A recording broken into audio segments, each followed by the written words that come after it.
Hey listeners, it's Jana, and I wanted to start out with some gratitude. This is Grief Out Loud's 300th episode, which is really kind of astounding.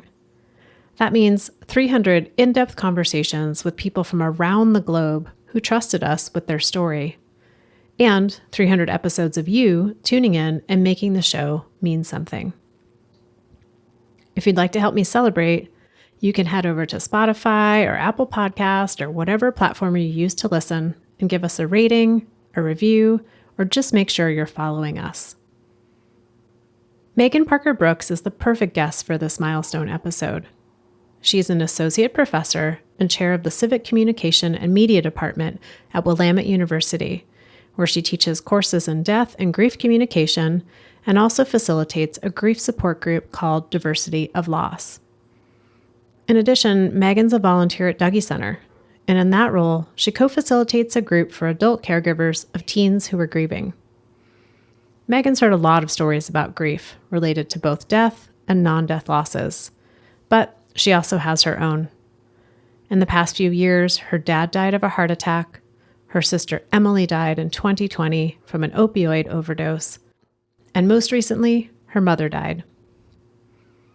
Megan and I talk about grieving estranged relationships, grieving relationships that are impacted by substance use, grieving for a death that is stigmatized by others, and grieving for a multitude of non-death losses. In all of this, Megan goes back to what she's learned as a volunteer at Dougy Center, that there's no hierarchy of grief. It's all valid, and what she and others need is understanding, acceptance, and support. So, like I said, this feels like just the right conversation to mark our 300th episode. Huge thanks to all of you out there who are part of our listening community. Megan, thank you for coming on Grief Out Loud. It feels like a huge honor to have you on the show, knowing you've been a listener for so long. Yeah, I'm so honored to be here. I mean, thank you so much for having me. I've used the Grief Out Loud episodes in my grief communication classes, and I use examples for facilitators I train for our grief group on campus too. So this is one of my favorite podcasts, and I'm thrilled to be on. Well, maybe one day you will play a clip of your own episode in your classroom, and you'll have that very meta experience of listening to yourself as your students are listening to you. Yeah, too painful. We'll not be doing that. Yeah, can I hear? Maybe assign it as homework, but yeah, I couldn't do that. So you'll be familiar that the first question I ask guests is often about the people in their life who have died. But I'm really curious, before we will get there, what's the first question that most people ask you when they hear that someone in your life has died? Yeah. Well, I will say the question I wish more people asked me was, how are you caring for your grief? I love that question when, thoughtful folks at Dougy Center and other places ask that question. But the question I would say I most often get is, how did the person die? And that's a hard one for me. So I really, I would almost rather sidestep people in the grocery store or at the faculty meeting to avoid answering that question than to engage with that sometimes. So, I mean, it's such an instinctual thing, right? To ask like, well, what happened? How did they die? And it seems like it would be such a simple answer, like they died of this. But I'm curious for you, what does that question bring up around how you're deciding what to say and not to say? Yeah, right. I get it. It's human curiosity, and we want to know about the cause of death. But for me, I guess it was a little bit easier. My dad died of a heart attack, and I think I can say that, and people will say, oh, those sudden deaths are really hard for the people, but sometimes maybe easier for the person dying, or, they might say something rehearsed like that. But my sister died of an opioid overdose. And even though, over 42% of Americans know someone who's died of an opioid overdose, over 1 million people now have died since 2000 of overdoses in our country, it still is a stigmatized death. And as a recovering people pleaser, I hate the awkward moment after I say that, where the person then doesn't quite know what to say. And I find myself trying to make them feel more comfortable about it somehow, right? And it just devolves into a lot of awkwardness, and it's hard to talk about in most settings. Yeah. It seems like that question and the answer to it invites a lot of commentary from other people. And then as the person who's grieving, you're left having to navigate that commentary and like, how do I negotiate what you've just said and your opinions about certain things? And I hear in that too, if someone has died from a cause that is stigmatized in our society, there's almost this like proving justification. Like you even led with, well, here's the stats for why, how my sister died is actually common. And I was like, oh, I always feel for people who feel like they have to defend their person or defend how they died to kind of caveat it. Absolutely. Yeah. And, I'm 4 years out, almost 4 years out from her death. And so it's not as acutely painful when people go into their own commentary about, drug-related deaths or opioid losses. But I remember being really difficult for me in that time when you probably need the most social support, right away when people would launch into, oh, can you believe the Sackler family and this and that? And it was like, oh my God, my whole world has been shattered, right? I just don't want to think about that right now, right? I don't want to think about the statistics. I want to think about, how I'm going to get through my day, right? How I'm going to teach this class or parent my child today with this broken heart, and not how I'm going to, and I absolutely feel like we should be doing a lot about opioid awareness and recovery, et cetera. But in the midst of that really acute grief, I didn't have that in me to really even have those conversations. You maybe had in you to answer, how are you caring for your grief and yourself in this moment?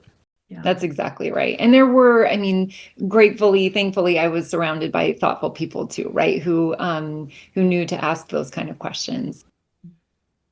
So what do you want us to know about your dad and your sister and anyone else in your life that kind of comes into that grief realm? Sure. Yeah. I think most immediately I'll share that my mom died last month. And so that's a death that's really on my mind and heart right now. She died of a heart attack. I shared that my dad also died of a heart attack. My dad was hardworking mechanic. He was an artist, a musician. Yeah, just a really sensitive, caring, thoughtful, hardworking person. And he died at 64, which felt so young. I feel like I was just kind of getting to know him as an adult, and my kids were getting to know him as they were old enough to, have awareness of that grandpa in their life when he died. And then my sister Emily, she too was an artist, animal liberation activist. She was a mom of a beautiful daughter named Plum, who's now 19. She and I were just 22 months apart. So we were really close always growing up. And she was silly and sweet and very deeply, deeply compassionate. Yeah, she was part of the real, again, national trend of being overprescribed opioids after a scoliosis surgery as a teenager. And so she struggled with addiction for over 15 years before she died in the fall of 2020 of an overdose. And Maegan, this is kind of a side question, but I was just reflecting on when someone struggles with substance use, the narrative is often, how are the parents or the caregivers engaging with that person, and what roles or responsibilities did they feel, and the emotional weight of it? What was it like as a sibling? Yeah. Yeah. Thank you for asking that. I bet most of your listeners are aware that siblings are often referred to as those forgotten mourners, right? And it was really challenging having this very close relationship with her that then just kept getting more and more distant as the substance use really dominated her life. And she was my little sister, so I felt that responsibility to care for her and to try and help her in her addiction and her struggle. And there's just a real deep loss there, because your sibling you think you're going to have with you for the rest of your life. And we were sitting recently at the funeral home after my mom died, and I was sitting with my older sister, and I was sitting with Emily's daughter Plum, and it just felt like such a loss to not have Emily there too. Just felt like that would have been something the four of us should be doing together. And so, yeah, I would say losing my parents difficult in different ways. The loss of my sister, though, really did shatter that, what we call, right, the assumptive worldview, my view of how life should be and how my life was going to go. And I really had this profound hope for her that she was going to get well and that she was going to be able to parent her daughter and, be an aunt to my kids. And I just remained hopeful all the way until I got the call that she had died. And so I think I'm mourning her, and I'm also mourning that, like, hope for the life that I wanted to have with her. And that hope and that expectation that as a sibling, especially your younger sibling, that she would be with you throughout the course of your life in a way that we know at some point, likely our parents are going to die before we do. The other thing I'm thinking about is, so your dad dies, your sister dies, your mom dies, all in a pretty short period of time. And, people will talk about the term of like cumulative loss or compounded grief and things like that. And I'm always like, what's it like? What's it like to have so many deaths in such a short period of time? Does the grief of one then shape how you grieve the next loss and then the next loss? Yeah, that's a great question. Um, I think in the sense that I'm able to care for myself much more in my grief now. I mean, the fact that my mom died last month and I can talk about it with you here now, and I'm going to head back to the Dougy Center this week. I feel like I wasn't able to do that after my dad and sister died. I learned a lot about the importance of having compassion for myself and how to support others in my life. And so I do have those supports in place now. And so weathering the storm of my grief over my mom's death, which, we know each grief is unique to the person you're losing and who you sort of are at that time. But I do think I have learned a lot about grief in the 7 years since my dad died. And, going through the death of my sister and now the death of my mom, I may be able to weather this storm a little bit better than I was in the past. I don't know if I want to use the value judgment of better, but just differently, more compassionately. I'm able to put more boundaries in place to really give myself the space and time that I need to do that. And I learned that in grief, right? I learned that by grieving. And so in that way, I would say, yes, certainly I have moments where I feel like, God, I mean, everybody's dying. And, this is like, when is it going to end? And, I have those moments where I feel a little bit of pity for myself, maybe, but I also know I'm much better able to care for myself in this too, so that I don't let that kind of like resentment at other healthy living families take over, and I can really still be there to be a support person for folks at the Dougy Center or folks on my college campus or my kids, and know that I can care for myself too. Yeah.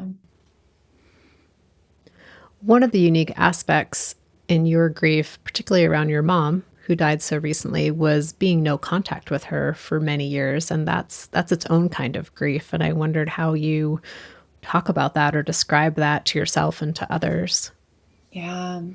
It's really hard. I mean, so prior to my mom's death, we had a 6-year separation of a no contact relationship that my partner and I had to enforce for the safety of our family. And that loss, the grief of not having a relationship with my mom was similar in a lot of ways to grieving the death of my dad. I didn't have hope for a reconciliation. I didn't think that we would, in this lifetime, reconnect with each other after we made that really painstaking decision.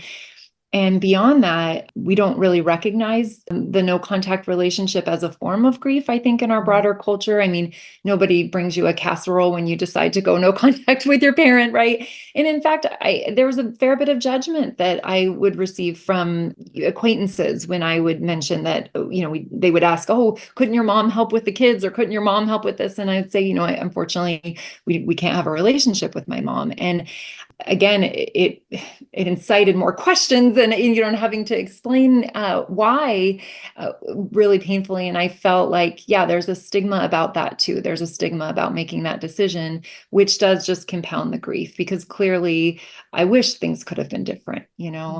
I had gone over and over with my therapist, like in what situation would I ever see my mom again, to kind of mentally prepare for that. And really the only scenario that we could have imagined was the scenario in which I did see her. So she was on life support before she died. And just given our family dynamics, there was no one to sit with her and be with her in death. And I felt like I could do that. I felt like she wasn't going to hurt me. She couldn't, say anything to me. She couldn't physically hurt me. And so I was able to make it to her bedside in time to create a peaceful environment for her and to hold her hand as she transitioned. And there was some peace in those moments. And I'm grateful that I was able to do that. But then again, as I tell people now that, oh, I lost my mom, people will say things like, well, may her memories be a comfort to you in this time, right? And many memories of my mom are not a comfort, right? There's a lot of activation there that's coming up now, even though I had that peaceful moment with her as she transitioned. So it's complicated. It's really complicated. It's difficult to explain. Unfortunately, I think, again, it's one of those more common things that we're seeing now as more and more people are advocating for themselves, and they're not letting ongoing abuse from childhood turn into abusive, toxic relationships with their adult parents. It's not that uncommon to have no contact relationships, but I still feel like there's a stigma and there's maybe some disenfranchised grief there, and recognizing that as a real legitimate form of grief. What are you grieving about your mother these days? So much. I mean, I'm grieving the relationship that I wish I could have had with her. So that's in some ways similar to the grief that I had with my sister. My mom also struggled with substance use. So there's that grief of like the wish that, yes, that we could have had a different relationship, that I could have had a mom that could help with my children, et cetera, have a relationship. So there's that. And there's a lot of anger about that she didn't want to repair our relationship, that it wasn't important enough to her. So I'm grieving that. Yeah, I think that's probably as much as I can say about that. Yeah, a lot there.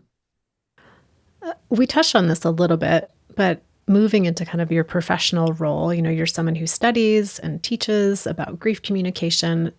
What is different about how we talk about or portray grief from a death loss versus a non-death loss? And it could be something like going no contact with a family member, but it could be, breakups, breakdowns, and, that tiny little thing we call the pandemic, those different types of non-death losses that we all experience. Yeah. So this is such an important thing, I think, for all of us interested in the grief world, to be thinking about those non-death losses and how important it is to validate them and to recognize them as a legitimate form of grief that is similar to, in some ways, death losses, but have their own unique set of manifestations, right? And so a group that I co-founded with our chaplain on campus, on the Willamette's campus, is called the Diversity of Loss. And in that peer grief support group, we invite people who have experienced all sorts of losses, right? So maybe they're going through a divorce, or their parents have recently divorced. And this is a space where they can talk about that loss and transition, right?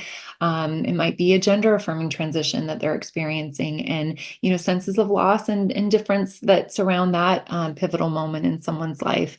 And what I find that's so helpful from the Dougy Center and other grief professionals that we use in that space is there's not a weighing and comparing of like whose grief is more legitimate or whose grief is more worthy of empathy, right? And so we really set as the baseline that all these different forms of grief are valid, and we are learning things in navigating our world in grief that we can help share with others and support them in that way. And so I really love that space because yeah, it is. We invite people who are experiencing, all forms of grief. And sometimes they'll ask me before, like, I don't know, is it okay? It's not a death. Can I join? And absolutely, right? Like, bringing your experience into that space and how you're navigating it and, getting support and also being there to support others through that. So I wish we had more spaces like that in our culture where we weren't, in the business of weighing or legitimizing or delegitimizing non-death losses versus death losses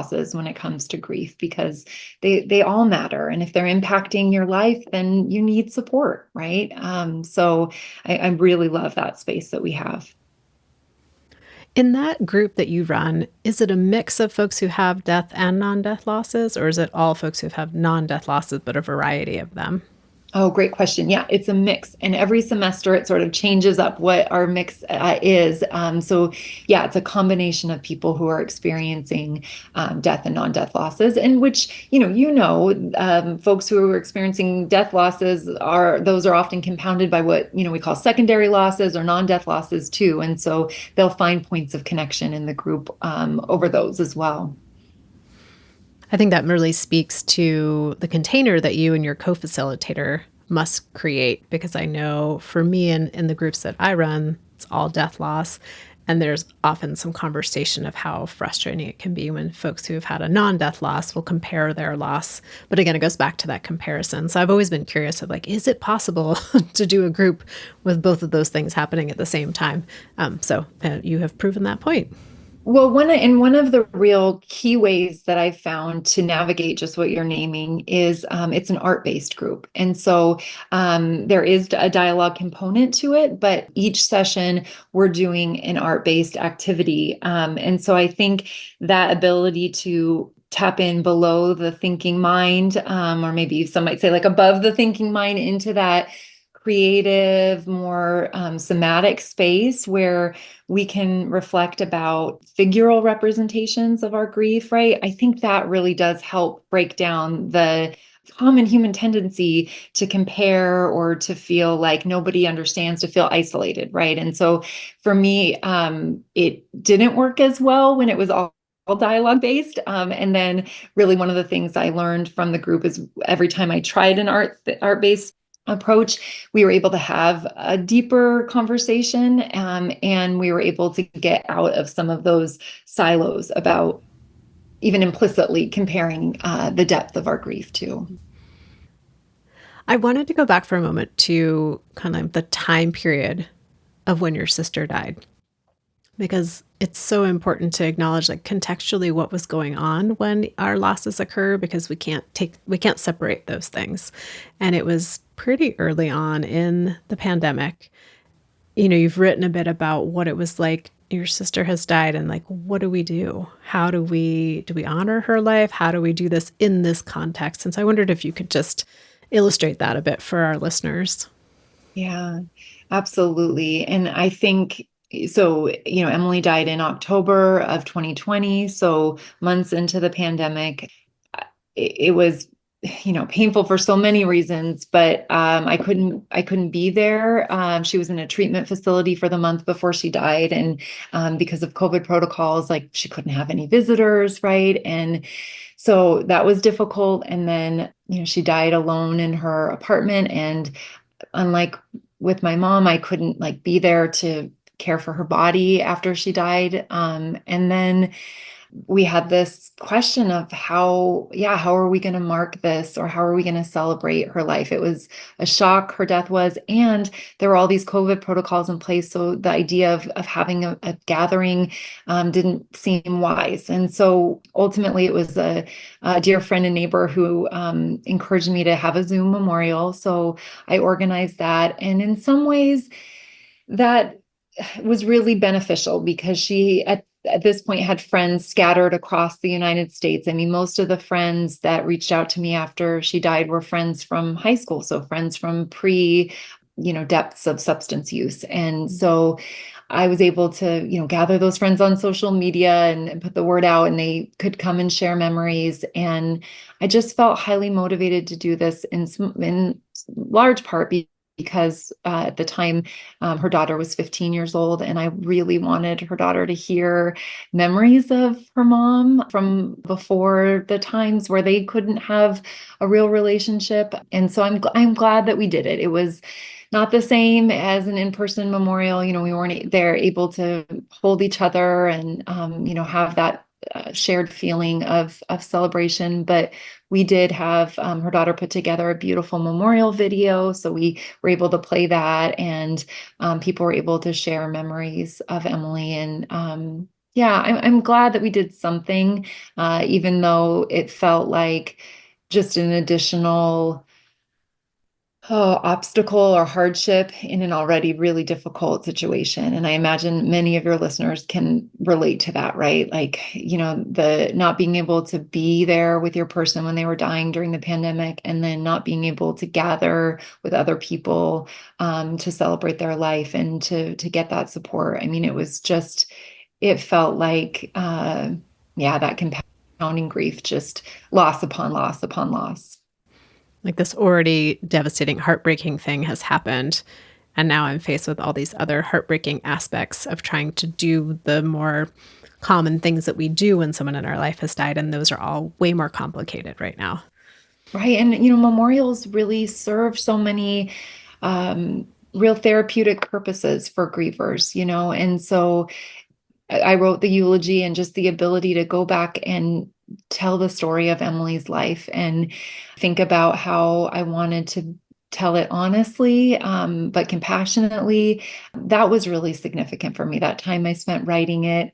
And then certainly seeing how her daughter chose to depict her in pictures and what songs she chose. I mean, those things that we do just ritually, I think serve real healing functions too. They help us really focus our attention on the person and on the life of the person. And I think if you're up for it, they can help establish those continuing bonds with the people. So through the memorial, I created a Zoom backdrop of with Emily's artwork, and I was just surrounding myself with her artwork at that time. And I never considered myself an artist up to that point, but I took a watercolor painting class to try and, I don't know, feel closer to her in some way. And that art making has been a lifeline for me in my grief. So I really dive deeply into art making as a way of storytelling about my dad and mom and sister, and expressing my grief in that way. So I think for me, the memorial was sort of the touching off point for that. And I'm grateful for that. In a way, carrying forward your sister's way of being in the world into how you're managing grief. That's exactly right. And I often think about, I have this canvas in my closet that my dad was working on portraits of each of us girls. And so when I went to clean out his office, I found my portrait there, and it's just a sketch. So it's just a back sketch of me. And I have that in my closet. And I think about it really metaphorically. My dad gave me this backdrop, this sketch of a foundation in my life to really build on. And I'm the one that's going to paint the canvas, right? I'm the one that's going to paint my life. So when I'm doing my art, and I just have like a nightly art ritual, I think about, this is a form of care that my dad and sister are still giving me, right? It's a way that I remain connected to them. And it's almost a way that they're saying, here, we know your heart is broken. This is a way to heal. And it was really inspired by them. And it's a way that I continue to feel really deeply connected to them. As a way for them to continue to care for you as you care for your grief. That's right. I feel that. I feel that really strongly. One of the other ways that you engage in work around grief is as a volunteer facilitator at Dougy Center, facilitating a peer grief support group for adults who are bringing children to our program. And you wrote an essay about that work a while ago. And I was like, oh, I want this to be part of every volunteer training, because I feel like you just illustrated so accurately what are we trying to do when we're in that space. And so I was curious if you could share a little bit about what have you learned in that work about how to support other people who are grieving? Oh, so much, Jana. I love the Dougy Center. I often tell people I'll be there long after retirement. I mean, it truly a space where I felt for the first time like you could bring all the complexity of your grief. And my group, we meet for an hour and a half, and so you have time to go into it, right? I mean, I don't bring all the complexity of my grief there, but I can hold space for people as they share the complexity of theirs. So it's been just a wonderful place for me. And yes, I've learned so much. I mean, I think one of the biggest lessons I learned right away was how different facilitating is than teaching. I thought, oh, I got this. I lead group discussions all the time, right? I can do this, but it's not. You're not leading a group discussion. You're trying to ease the peer support so that the participants are really in the lead. I often think of this metaphor. One of my mentors, Bob Niemeyer, talks about grief support being like a dance, and the support person is always following a step behind. And so, the person that we're there to support is taking the lead, and we're following behind in this dance. And how can we ease their expression? And so, often for me, as someone more accustomed to being the teacher in the room, it requires a lot of self-restraint, right? So more often than not, what I'm doing is not saying something, right? And letting the person speak. And so that was a huge learning lesson for me. I've also learned, or am learning, I would say, as an ever evolving practice, but I am learning to be more emotionally attuned and reflective in how I listen to people. So many of us, I've put myself in this camp too. I think of myself as a great active listener, right? So I'm good at eye contact and head nodding and, staying engaged. And that can really overwhelm people when they're talking about their grief. And so part of what I'm learning and being really conscious of when I'm listening is that, for some folks, like they're telling a traumatic story of a death, and I can sense that the more I lean in and give the eye contact and the head nodding, the more they're leaning back and, not wanting to speak as much, right? Or turning their body away from me. So I think about in those cases, what if I put my hands in my lap and listen and nod and, verbally provide appropriate feedback, but just not overwhelm them with the sensation of being actively listened to, right? And so that's a real different way of listening that I do at the Dougy Center than I do in other parts of my life. And then, and then I think about with that self-restraint, I'm always trying to imagine, is this next thing that I'm going to reflect back to them or ask them or say, is that going to help them tell the story that they're trying to tell, right? Is it going to deepen what they're getting into? Is it going to show them that I'm here to face that with them and companion them? Or is it going to distract them into another story or to go back to that surface level story that they've told a million times? So I'm always thinking, before I say something, is this like a form of scaffolding that's going to help them build the story that they need to tell that's going to be restorative for them? And if it is, okay, I'll say it. If it's not, it's again that self-restraint. It's that listening and supporting versus speaking and asking.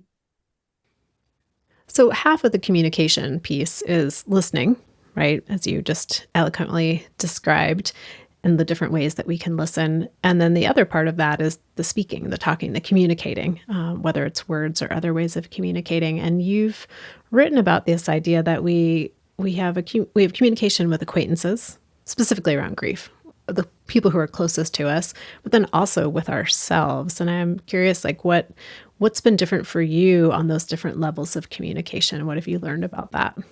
Yeah.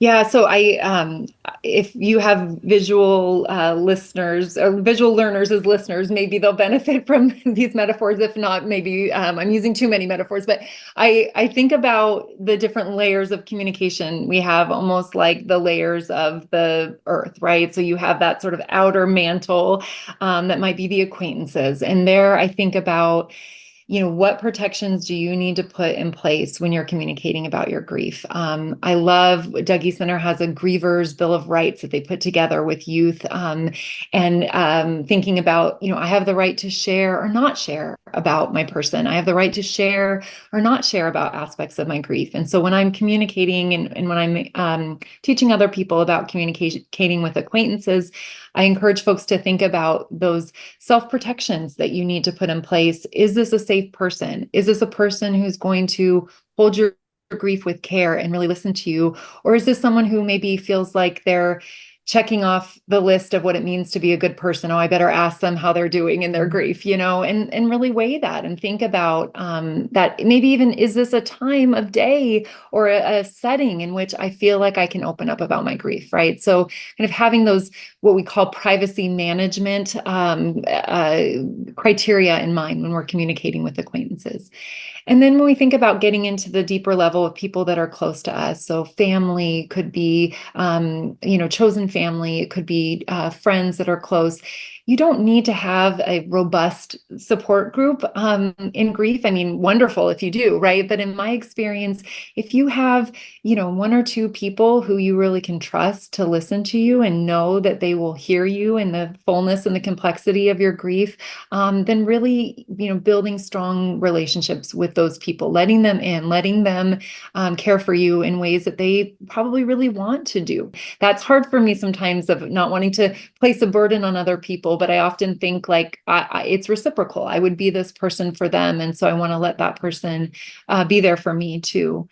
And then that inner core, as we get down in the earth's layers, is so vital, right? So that communication that you have with yourself about your grief. And, I mentioned the act of writing. I think writing memorial tributes, even if you're never going to deliver them or submit them to a newspaper, but writing the memorial tribute of your person's life is a form that you could use of self-communication.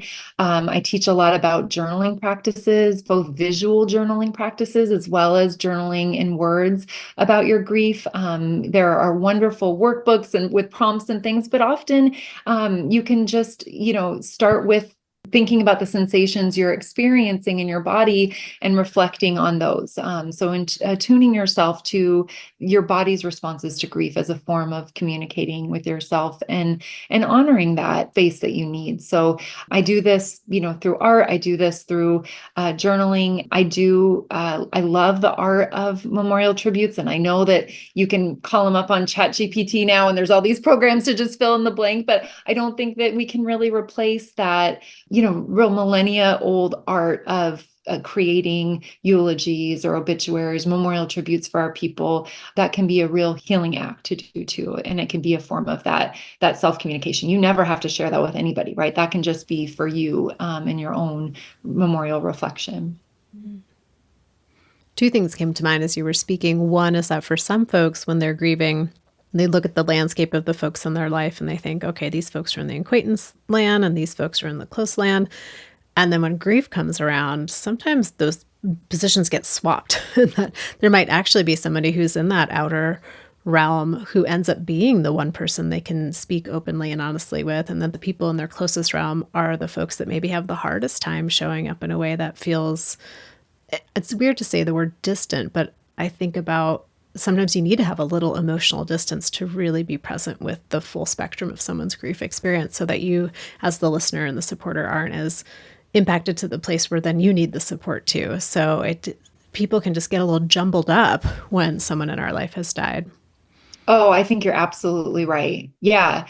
Yeah, absolutely. So sometimes it's hardest for the people closest to us who are probably also affected by the loss, right? To then also show up as our support person in that space. So, when my sister died, it was my next door neighbor who knew of my sister, right? But she wasn't personally and profoundly affected by her loss. And so she could really hold that space for me.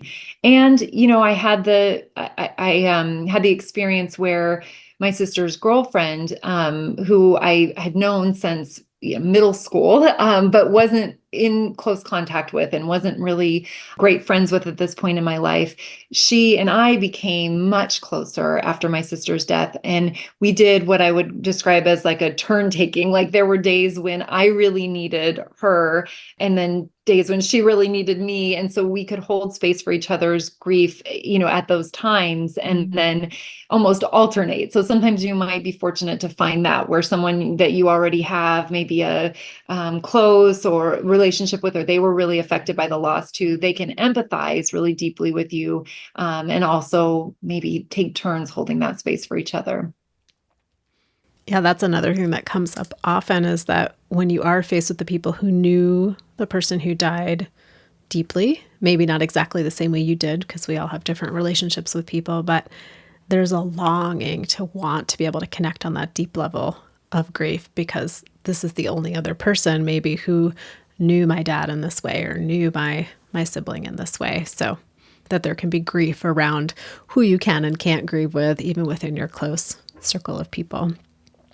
Which is another reason why the Dougy Center is such a wonderful space, right? Because you can be with a group of people who understand profound loss, even as they're not grieving the same loss as you, right? And so there's that connection, but there's also that distance from your person too. And then the facilitator who's there to hold space for all of that. Maegan, you mentioned the power of like tribute writing and eulogy writing and honoring the person's life in writing. And I'm curious, have you done one for your mom? This came up this very week between my niece Plum and me, and we were thinking about whether or not that was something we were able or willing to do. And the boundary that I have put up is that I won't be, organizing a memorial for her. I won't be publicly writing a memorial tribute for her. I really have worked very hard over these last 6 years to validate my experience. And a lot of times survivors of abuse are sort of gaslit into thinking, oh, maybe it wasn't that bad, or maybe, and so much of the work that I've had to do has been to validate my experiences of abuse, recognize them as abuse, recognize her as an abuser. And so, no, I will not be, publicly writing something that praises her life. Even as for me, that night sitting with her at the hospital, I was able to, it was just Plum and I in the room with her, and I was able to, hold her hand and share a spirit of forgiveness with her for that. I was able to call to mind, aspects of her that I love and cherish. I mean, she was a gifted teacher. She was, a caregiver who at sometimes could be really kind and silly and supportive, and so recalling those aspects of who she was. She loved animals. She cared for animals. I could say those things to her in that moment, but I could not sit at a memorial and hear people, praise my abuser. I'm not, and I certainly won't be writing that. I might write a memorial for myself, a memorial tribute for her for myself that I keep, and maybe share with my niece, that is a more honest and forthright portrayal of all of her and her complexity. But I wouldn't be sharing that with anybody outside of the family. So there's still a way to kind of tap into the supportive nature of the writing and have it be for you and not for your mom really, or for the public in that way. That's right. And I think about that too, connected to our earlier discussion about those layers of communication. I mean, I think probably so many of your listeners can identify with this. At my dad's memorial, which was an in-person memorial, I really had to compartmentalize my own feelings so that I could be there for everybody else, right? And to organize the event, and to, I purchased the food for, I set it up, I took it down, I, welcomed his coworkers and introduced people. And so it was much more, it was for my dad, right? But it was much more for the people that gathered, and that was fine. But I didn't find that, event all that healing for me. It was nice. It was meaningful for my kids to hear his coworkers talk about him and things like that. And I cherish the memories that were shared. But when I think about doing something like that for my mom, it would actually do, I think, real harm to me to invite people into this space, to offer, right, the good word, that eulogy about my mom. It just feels like, why would I gaslight myself like that? And why would I roll out the red carpet to support other people in making me question the really gut-wrenching decision that I had to make in my life to go no contact? And then how that no contact opened up a space for me to honestly explore my difficult sort of backstory relationship with my mom. Yeah, why would I subject myself to that? And certainly I wouldn't want to subject my children to that because they've been alongside my journey of healing from this abuse. So it's a hard no. This came up and I was like, okay, I'm feeling this boundary in my very body. Like it's a hard no for me. And other people are more than welcome to. I'm not going to stop anybody from gathering or publishing an obituary for her. Fine, right? That is, other people can do that if they'd like to, but I won't be the person doing that. Mm-hmm. Well, Maegan, as we come to the end of our time together, I wanted to go back to the first question, which you said the question you wish people would ask you the most is, how are you caring for your grief lately? How are you caring for your grief these days? Yeah, I like it when people ask me this because it's a good reminder to care for my grief, right? Which I think sometimes we need that caregiver care. So that is why I appreciate it. And I will say, small things like, it's early September here in Oregon and the dahlias are in full bloom. And I have a small little patch of dahlias in my backyard. In fact, I'll show you here. I have some dahlias right in my office that I cut this morning. So I'm gardening and I love that form of care because I see so many beautiful natural metaphors of grief, or of strength and resilience when I work in my garden. I was putting in yard stakes last week to hold the dahlias up, and I thought, everybody needs some support, right? Everything needs some support. We all need a little bit of a yard stake in our life to hold our heads up high, right? So I think gardening would be a big thing for me. Art making, like I said, I have this really humble little artist practice that I do every evening where I try and spend 20 minutes or so just doing some form of creative expression before I go to bed. And I don't lean on the folks in our group for my care at Dougy Center or at the Diversity of Loss group, but I do see my facilitation work as a form of care. I mean, we have really meaningful check-ins and check-outs with facilitators in both the group that I lead on campus and at Dougy Center. And I always feel really seen in that space. And then I see the facilitation work itself as a way of honoring my sister and my dad, and now I guess my mom. And so even my drive, my commute to and from the Dougy Center, I don't listen to the radio or anything. I just really try and focus on that. And that feels like a form of care too. So in lots of little ways, yeah, I'm tending to my grief. And I'm taking away that piece of sometimes asking that question is less about the answer and more about an invitation and a reminder to the person that it's okay to take care of your grief in some way. Yeah, and especially for grief caregivers, it's really vital, right? Like I think, I'm a millennial and I grew up in the kind of hustle culture of like just go, go, go. And you can't do that in grief work. Like you really can't responsibly do that. You can't do all the things. You have to say no to things. You have to hold space for your own grief or you're not able to show up for other people. So it's an important question, caregiver to caregiver, to ask, how are you caring for your grief? Because we compassionately care about one another, but also it's a reminder that work is vital. It really is vital. Well, Maegan, thank you for all the work that you're doing in the world with your students and with the people that you support through Dougy Center and all the people who are supported anytime they get to read your writing about grief, and for our listeners and for me today. So I'm really grateful for you coming and sharing your story with us. Thank you so much for having me. And listeners out there, I know I say this each and every single time, but thank you for being part of the community. If you want to reach out to me directly, you can email me at griefoutloud@dougy.org. It's dougy.org. That's our main website. And there you can find all of our free downloadable resources and activity sheets, information about our local programming, and each and every episode of Grief Out Loud. Excited as always to share that the podcast is sponsored in part by the Chester Stephan Endowment Fund. Thanks again for listening. We hope you'll join us again next time.